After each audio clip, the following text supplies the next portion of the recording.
बेटा तू शहर के आज डान भइल बड़े डान भइल बड़े।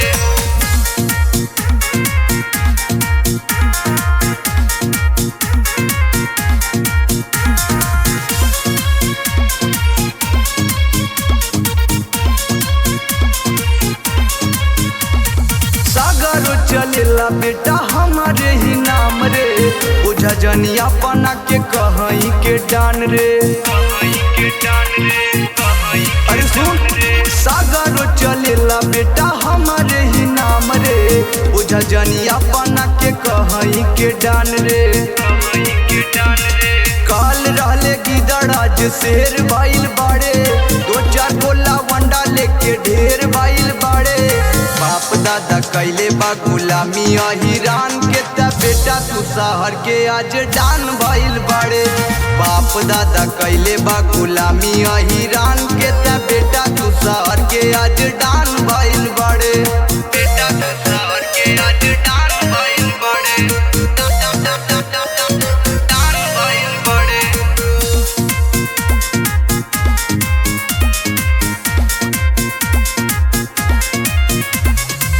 हई रंग बाजवा हिरान रे बेटा, जानेला दुनिया जहान रे बेटा। जानेला दुनिया जहान रे बेटा। बाटे नसीहत सुधर जो अपना आप से, ना तो मिटा दे खानदान रे बेटा। देश बानी मौका दे बेकार बुझाताड़े, अपना के खाली होशियार बुझाताड़े। बाप दादा कैले बा गुलामी हिरान के ता बेटा तू शहर के आज डान भइल बाड़े। बाप दादा कैले बा गुलामी हिरान के ता बेटा तू शहर के आज डान भइल बाड़े। बेटा तू शहर के आज डान भइल बड़े डान भइल बड़े।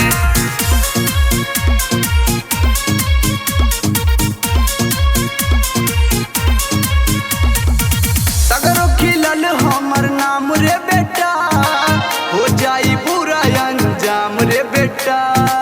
हो जाई पूरा अंजाम रे बेटा। सावन जय मंगल अमन लाल रे बेटा, बाटे आजमगढ़ के लाल रे बेटा। रे बेटा। कहा ताड़े संजय रंगबाज भइल बाड़े, पहिले न रहले जवन आज भइल बाड़े। बाप दादा कैले बा गुलामी हिरान के ता बेटा तू शहर के आज डान भइल बाड़े। बाप दादा कैले बा गुलामी हिरान के ता बेटा तू शहर के आज डान